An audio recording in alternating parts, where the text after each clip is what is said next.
planning for wedding costs. Let's talk about it.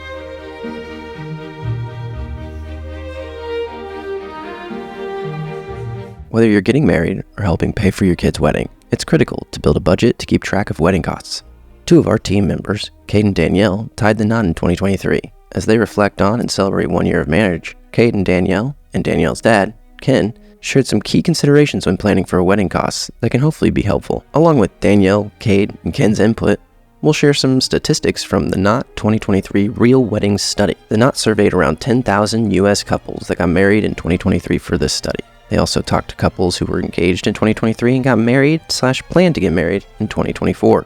The average length of engagement of couples in the Knot's survey was 15 months. The Mesners were fairly close to that mark, since their engagement was 13 months. The bottom line is that no wedding is the same as another, especially when it comes to wedding planning and costs. Some couples elect to get married in a courthouse and don't have a ceremony or a reception. Other couples decide to have destination weddings and invite several hundred people. Before we break down some of the day-to-day costs and considerations, let's begin with some pre-proposal planning. As a financial advisor, one of Cade's objectives is to make sure his clients are saving to different accounts that they can strategically spend from at different stages of life. For example, think about the purpose of your 401k or similar workplace retirement plan. That money isn't meant to be spent until you retire. Cade used this same line of thinking as he was saving for his wedding. He set money aside in an account prior to proposal that he knew he wouldn't spend from until paying for wedding costs. We have different buckets of money for different time frames. So I think being able to work in financial planning for a few years prior to entering the wedding phase and the engagement season of my life was a good way to forecast expenses and a good way to even forecast how I'm going to invest my money and how much I need to keep in more of a liquid type fund. Let's talk about engagement rings. The purchase of an engagement ring is typically one of the first big wedding related costs. The average cost of an engagement ring, according to the Knot, is $5,500. But there are many different variables that may drastically impact the cost. Remember, there are many other wedding costs to come, and you don't want to begin your marriage paying off a large amount of debt. Along with finding the right ring, Cade put a lot of thought into how he would propose. For 2 to 3 months prior to the engagement, Cade worked with Ken, Beth, just Danielle's mother, and Maddie, Danielle's sister, on planning key aspects of the proposal. Cade and Ken spent a weekend together to scout some potential places where Cade could propose, while Beth and Maddie helped Cade research an engagement photographer. Knowing Danielle's desire was going to be more than just me getting down on a knee in front of Lake Michigan, they knew that Danielle would want more of a type of backdrop, more of like a pinnacle for me to propose in front of. So I delegated that responsibility to them too, and they did research again and reported back to me. They were excited to be a part of it, and they didn't necessarily overstep by any means because I could always shut it down, but they sent me options and I was essentially able to implement what my vision was along with respecting theirs, knowing that Danielle was going to love it.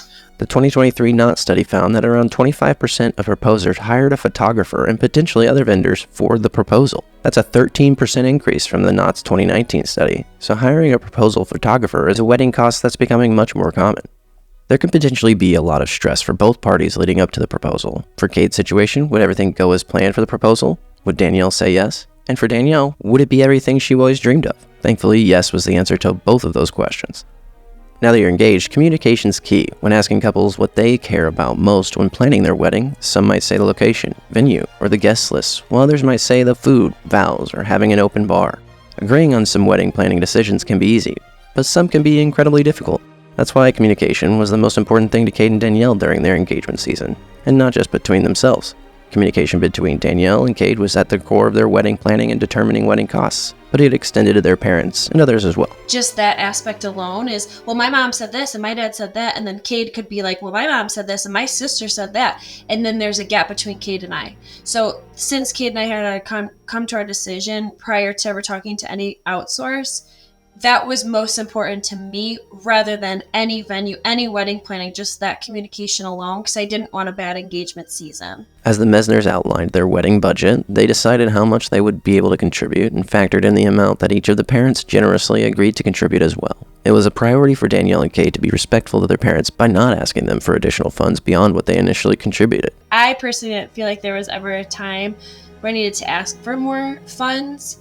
But my mom would be like, hey, we really need to have, for example, a coffee cart at your wedding. So she's like, we'll just pay for that. There's been a long tradition of the bride's parents paying for a large portion of a couple's wedding costs. However, that tradition hasn't been as prevalent in recent years for several different reasons. Through its annual studies, the knot has found that couples are getting married later in life, and therefore are more likely to be able to foot the bill for a larger portion of their own wedding costs. In the Knott's 2023 study, there was a 50-50 split on average between the couple and their parents/family with paying for the wedding. But of course, every wedding is different, and so is the decision of who will pay for it. I think the communication thing is really important. I think what should happen, I've had 2 daughters get married now, and the easiest thing is to hit it head on right away with all 3 parties. If I could redo it again, which I have one more shot at this with one more daughter, I'd like to have a meeting early on with what the expectations are from everybody, whether it's the wedding, the rehearsal, or anything in between that. I just, who's doing what, why. Location was one of the first decisions that Danielle and Kate had to make. After seeing her sister Maddie get married in Florida, a destination wedding was very appealing to them. However, having a destination wedding can have a significant impact on your overall wedding costs. The Knott's 2023 study found that the average wedding in 2023 cost $35,000, but then broke it down to average cost for hometown, domestic destination, and international destination weddings. The average costs for international and domestic destination weddings in 2023 were $42,000 and $43,300 respectively, while the average cost for a hometown wedding was $33,300. Danielle and Kate wanted to have a destination wedding, but also didn't want to prevent their friends and family in the Detroit area from attending. So they decided to have what they called a mini destination wedding in Grand Rapids. We still got the same component of a destination wedding, but not everybody had to fly to get there. So a lot of our family members and closest friends could just drive across the state, and they all loved it. Once you have a location, now you need a venue. The average cost for a wedding venue in 2023, according to the Knot, was $12,800. It tends to be the most substantial wedding cost. Here's a breakdown of the average costs by vendor from the Knott's 2023 study.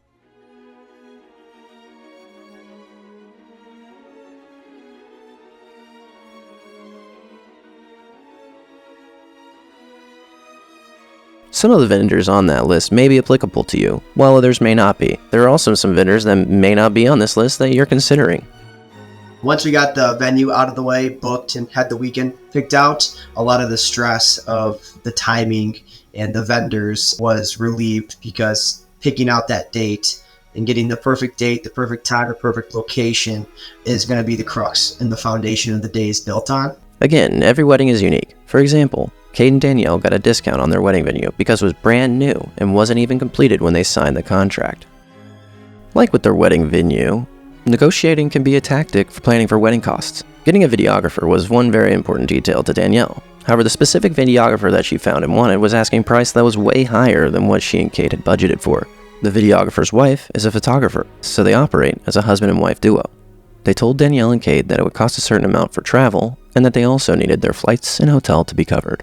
Rather than agreeing to pay the rate the duo proposed or deciding to go with a different videographer, Kate decided to go into negotiation mode. You notice that part of their package was engagement photos. Kate and Danielle decided they didn't need those. Kate also kept in mind that the price of hotels and flights vary. So he decided to try and respectfully propose a fixed cost to the videographer and photographer to cover the day of work, travel, and lodging. And they agreed to Kate's counteroffer. The venue is different because venues kind of go quick, but there's a ton of vendors out there and they want your business too. So I would say try to negotiate if you can, because a lot of those vendors be a lot more flexible than you think. Another important variable to discuss when planning for wedding costs is guests. The size of your guest list can impact several costs, such as catering, the bar package, invitations. Here are the average wedding costs from the Knott's 2023 study based on number of guests.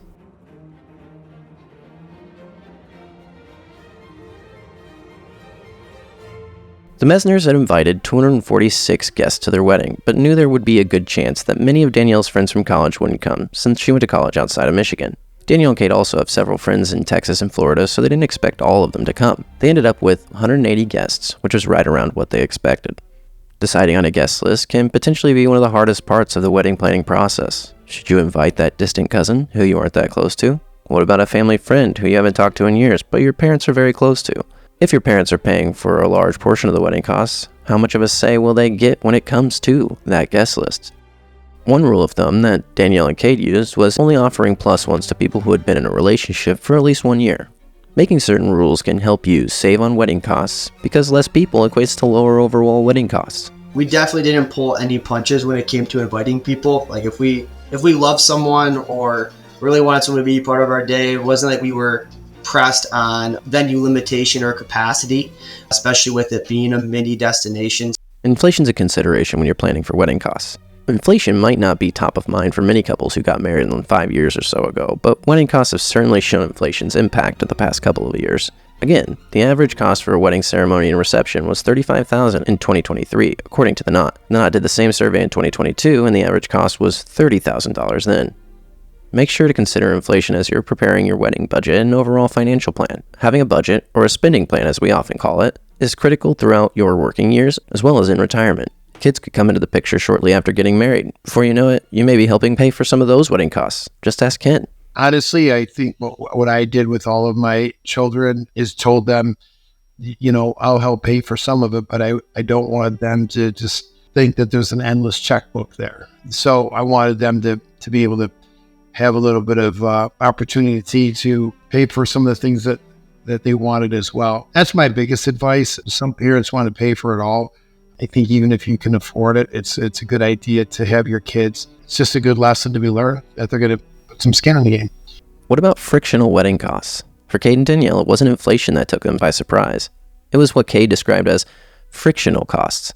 Some of the frictional costs that they didn't initially budget for, including sales tax and service charges, the cost of printing poster boards and flyers and getting picture frames. Frictional costs were the main factor that put Danielle and Kate about 15 to 20% over their expected budget. I love that word frictional cost. I don't know if I've heard that one before. It's kind of cool, Kate. A lot of frictional costs to weddings that you just don't plan for. Like frickin' cost? No, frictional cost. Frictional costs.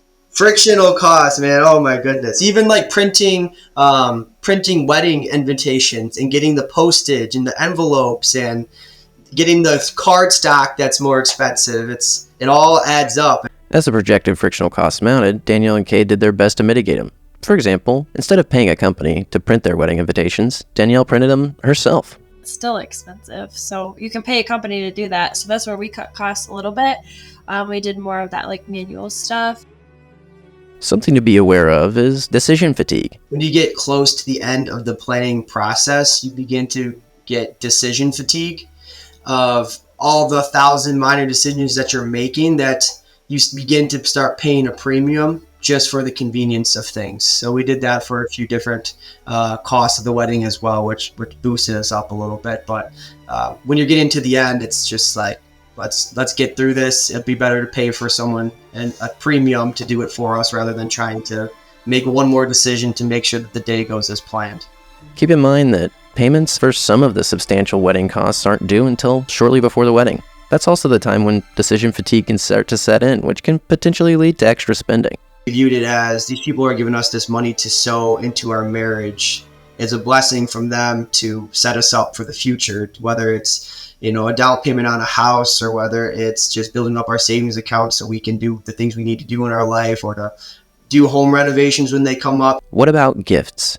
Throughout your engagement, and even after your wedding in some cases, you might receive gifts from friends and family, either via your registry, your cash, check, etc.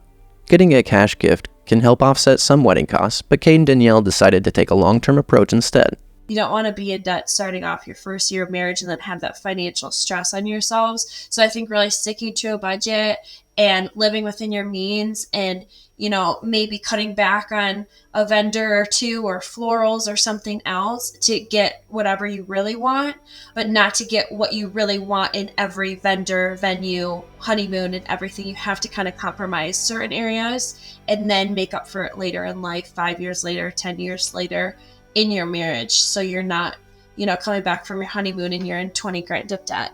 I don't think that's great. Let's talk about the honeymoon. That long-term approach is important to consider when thinking about a honeymoon as well. Many newlyweds hop on a plane a day or two after getting married and leave for their honeymoon. If that can fit within your budget, great. If not, consider taking a bigger vacation in the future when you have more savings to do so. I think society and social media really pushes on going broke after your wedding or, just replenish from what you make from the wedding. kind of mindset, but Kate and I didn't really have that mindset. Danielle's dream honeymoon was to go to the Maldives and stay in one of the bungalows over the water. However, she projected that would be around $20,000, which wasn't within their current budget. Danielle and Kate knew it was in their best interest long-term to take advantage of Kate's parents' generous gesture of giving them points to use to stay in Cabo San Lucas instead and significantly reduce one of their main wedding costs. Let's wrap this up. We hope that the wedding planning and wedding cost considerations Danielle and Kate have shared with us can be helpful to you or someone you know.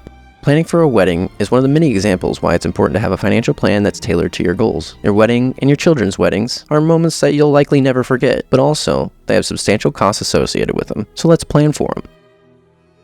If you have questions about planning for wedding costs or making other big purchases, start a conversation with our team. We're ready to help you build a forward-looking financial plan that's designed around your needs, wants, and wishes.